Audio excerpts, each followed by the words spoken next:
Hello guys, आज हम लोग सर्कुलर मोशन में एक बहुत ही इंटरेस्टिंग टॉपिक करने वाले हैं। इस टॉपिक में हम लोग देखेंगे कि एक ऑब्जेक्ट जो है वो सर्कुलर एक स्फेरिकल सरफेस पर किस तरीके से स्लाइड करता है। सो मान लेते हैं कि एक स्फेरिकल सरफेस है हम लोग के पास, let's say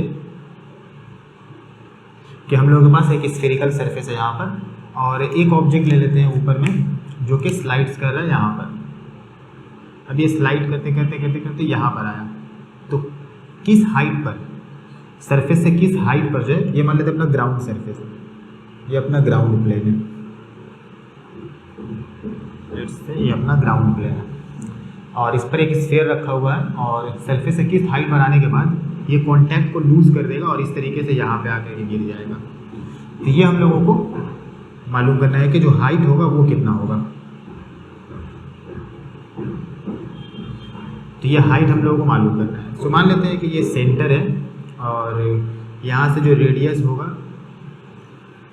this one will be the radius of the circle, और ये भी हम लोगों का रेडियस ही हो जाएगा।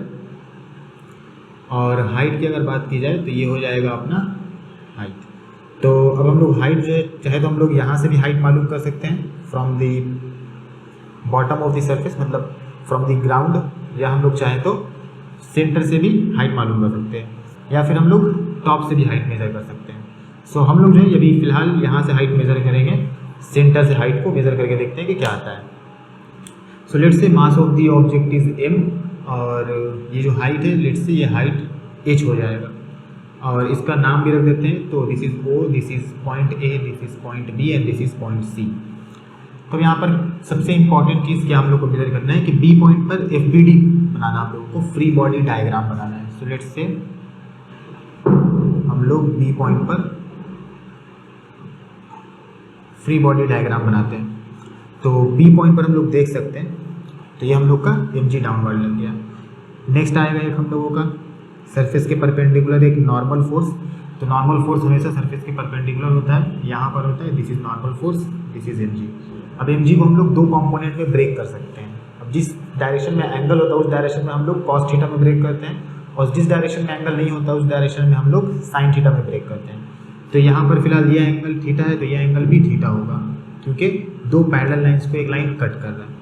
तो इस तरीके से हम लोग यहाँ पर जो कंपोनेंट आएगा that will B mg cos theta, क्योंकि ये वाला एंगल थीटा है, और यहाँ पर एक कंपोनेंट आएगा that will B mg sin theta, इसके परपेंडिकुलर कंपोनेंट आएगा that will B mg sin theta. तो यहाँ पर जो कंपोनेंट आएगा that will B mg sin theta. अब हम लोग यहाँ पर देखना यह है कि n और mg cos थीटा, ये दोनों में से मिल करके mg cos theta minus n। अब सेंट्रीपिटल फोर्स कहाँ लगता है, तो सेंट्रीपिटल फोर्स हमेशा सेंटर की तरफ लगता है। तो जाहिर सी बात है कि इन दोनों का जो रिजल्टेंट होगा mg cos थीटा और n, तो mg cos थीटा और n, इन दोनों का जो रिजल्टेंट होगा, चलो यहाँ पे भी लिख देते हैं mg cos थीटा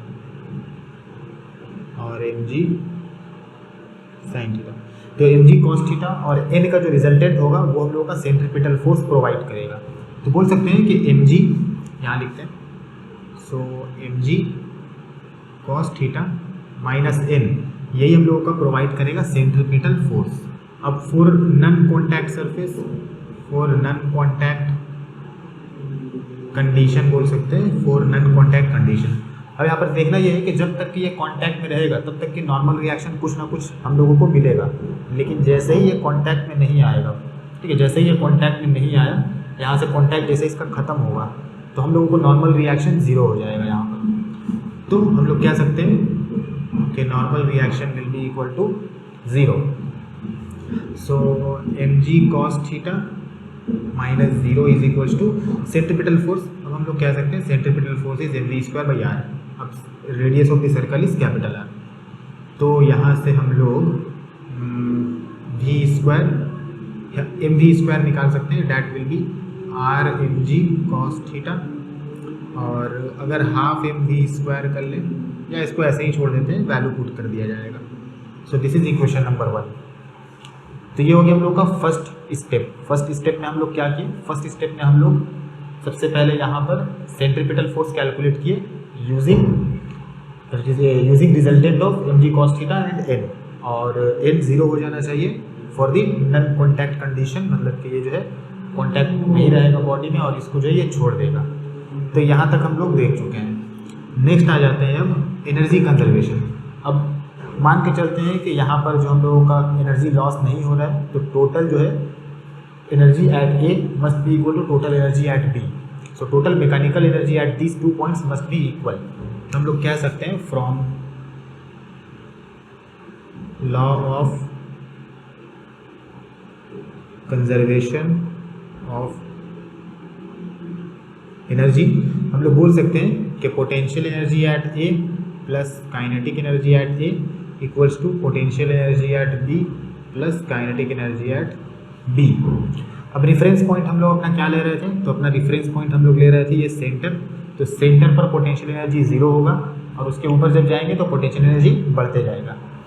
तो ए पर पोटेंशियल एनर्जी कितना हो जाएगा, तो ए पर हो जाएगा mg and h। So h is how much, तो रेडियस जो है वही h हम लोग का हो जाएगा यहाँ पर, तो ये हो जाएगा रेडियस प्लस काइनेटिक एनर्जी कितना होगा ए पॉइंट पर, तो ए पॉइंट पर बॉडी को जस्ट हम लोग वहाँ पर प्लेस किए हैं, कोई वेलोसिटी प्रोवाइड नहीं किया है, तो इसलिए काइनेटिक एनर्जी वहाँ पर हो जाएगा 0। सो उम्मीद है समझ में आ रहा होगा कि काइनेटिक एनर्जी 0 की हो जाएगा। नेक्स्ट अब हम लोग यहाँ पर पोटेंशियल एनर्जी एट बी लेते हैं, तो बी पर पोटेंशियल एनर्जी कितना हो जाएगा, तो यहाँ पर हम लोग को सेंट्रल पॉइंट से जस्ट हाइट चाहिए। सो हाइट कितना है OC है और OC का वैल्यू कितना है h है, और यही h हम लोग को कैलकुलेट भी करना है। सो यहाँ पे हो जाएगा mgh, यही h हम लोग को कैलकुलेट करना है कि किस हाइट पर कॉन्टैक्ट बॉडी का सरफेस स्फीयर से छूटेगा। सो काइनेटिक एनर्जी के लिए ही हम लोग ये सारा कुछ किए थे। अब यहाँ पर mg² का वैल्यू पुट कर देंगे।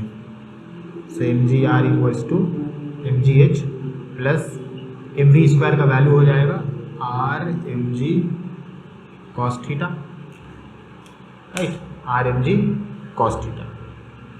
अब यहाँ पर देखते हैं कि क्या क्या पार्ट जो है वो कट रहा है।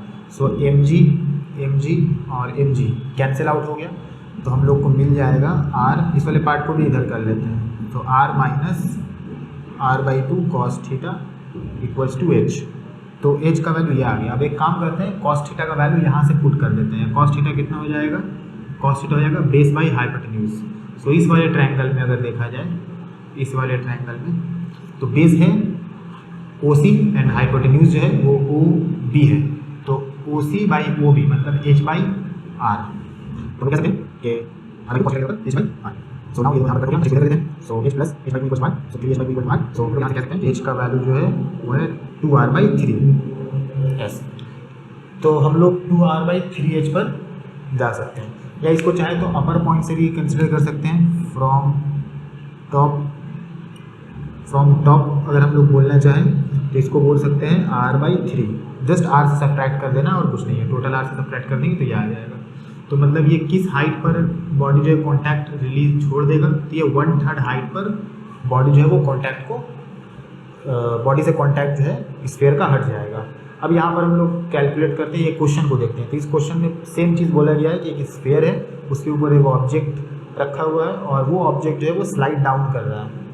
तो किस हाइट पर जो है ऑब्जेक्ट का स्लाइड जो है वो कॉन्टैक्ट छूट जाएगा इस स्फीयर के साथ में, तो वो हम लोग कैलकुलेट करने के लिए ये फॉर्मूला का यूज़ कर सकते हैं। ठीक है, ये पूरा कंप्लीट डेरिवेशन है और फॉर्मूला यहाँ पर यूज़ कर सकते हैं।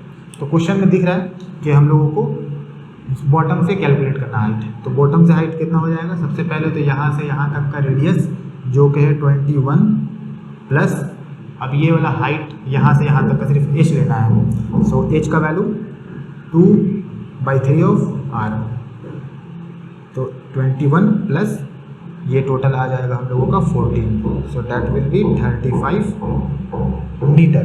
इसको दूसरे तरीके से भी कैलकुलेट कर सकते हैं। टोटल हाइट हम लोगों को दिया हुआ था, टोटल डायमीटर हम लोग को यहाँ पर 42 दिया हुआ है, और माइनस कितना करना है r/3।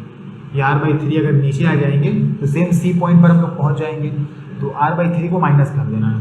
सो r/3 इज़ 21/3, क्योंकि रेडियस 21 है, डायमीटर 42 है। सो ये आ जाएगा 7, और यहाँ से भी आंसर हम लोगों का 35 मीटर। तो उम्मीद है कि ये वाला वीडियो आपको पसंद आया होगा और ये कॉन्सेप्ट समझ में आ गया होगा किस तरीके से होता है। सो नोट डाउन कर सकते हैं आप लोग चाहे तो, और मैं मिलता हूँ आपको नेक्स्ट वीडियो में।